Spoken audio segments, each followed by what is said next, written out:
Alright, so today I'm very lucky I got a driver, Sam, yeah? So, you want to say something? I say something. Alright, so let's go!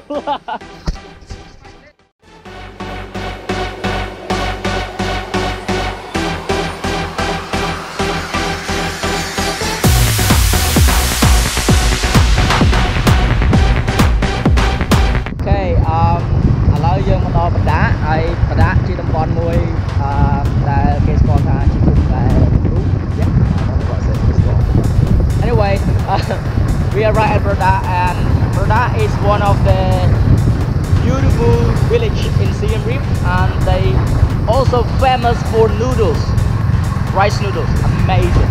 Let's go, son. Go, go, go, go. How you feel? I feel like riding a motorbike. Yeah. Wow, real adventure.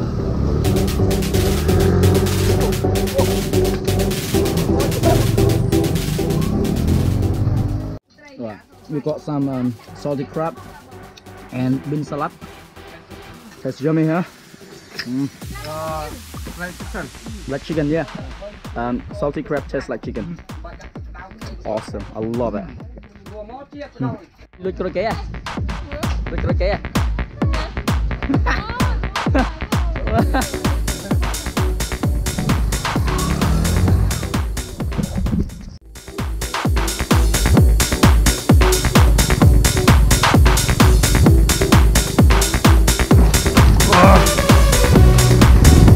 Wow, it's fantastic. I like it.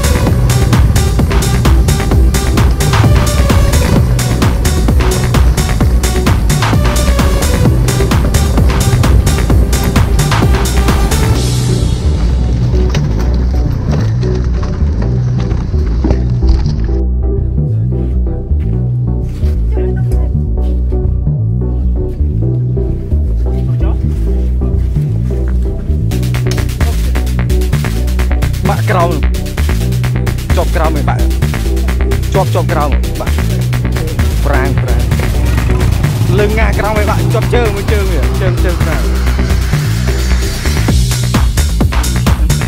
chop lăng lơ mình, đây lăng lơ mình,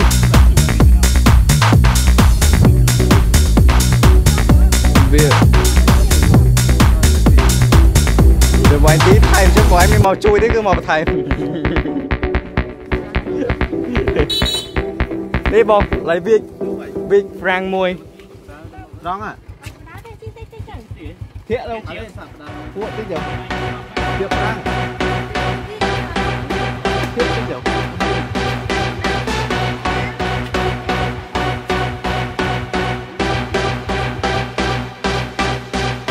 Đi mùi trên trời. Bánh mày chạy áo đi.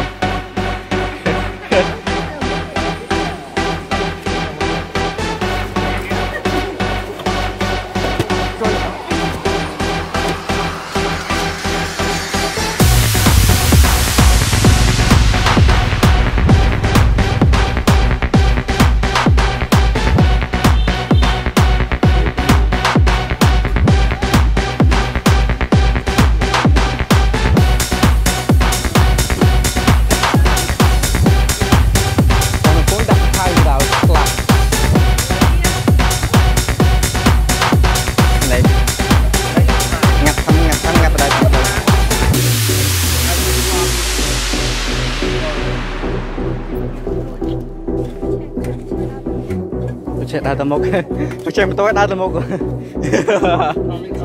Hơi này là chi? Mà đá tầm mốc rồi.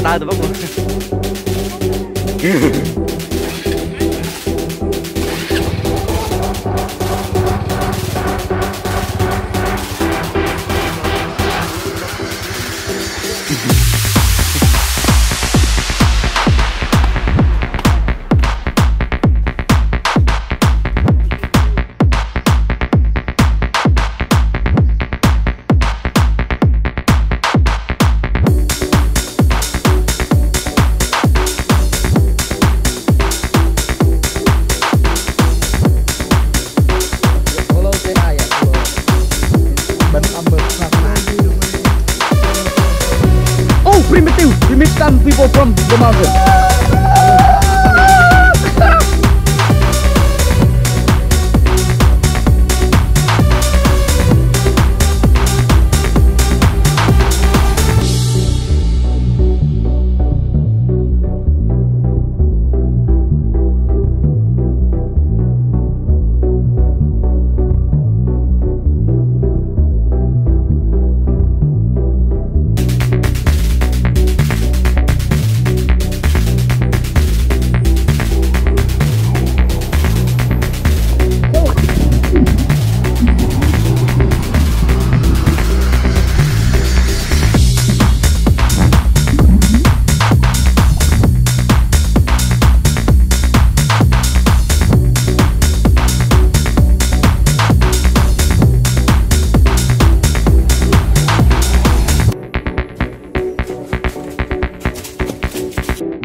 Bro bạn này nhâm.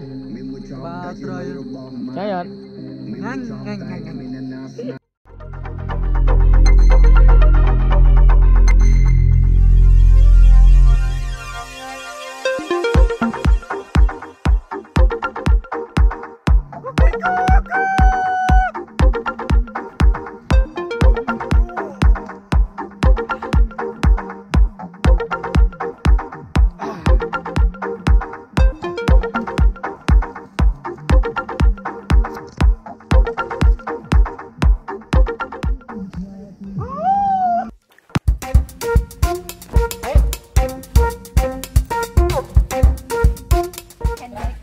Handmade tay mà pi bông bư.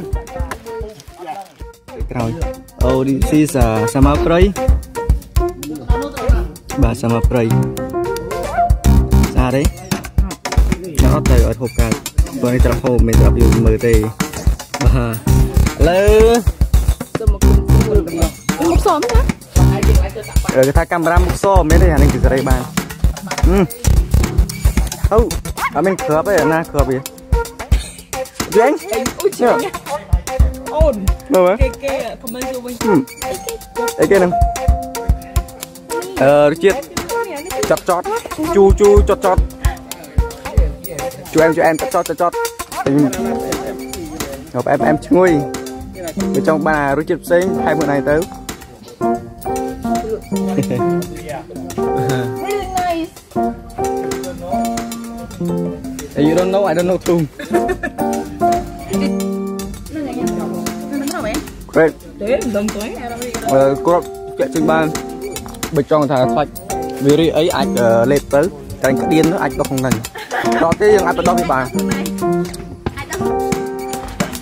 Tại qua nước ở đây như chạy tôi cái này là 37 ô rồi trong cái đang chơi mình chọn hết một trong là cho cái tái ពីចាគេប្រើលើសំណង់ពីហ្នឹងគេប្រើអាហ្នឹងនៅលើអត់ចានជាប្រើថ្មបើសិនជាស្រាចរកនៅកវត្តបយ័នឯងគេប្រើលក្ខណៈហៅទៅស៊ីទៅពទាហ្នឹងគេប្រើពទាមានតាមទៅហេតុតែជួយយើងប្រើបាយអស់បោពីទេគេយកដែរហើយជួយ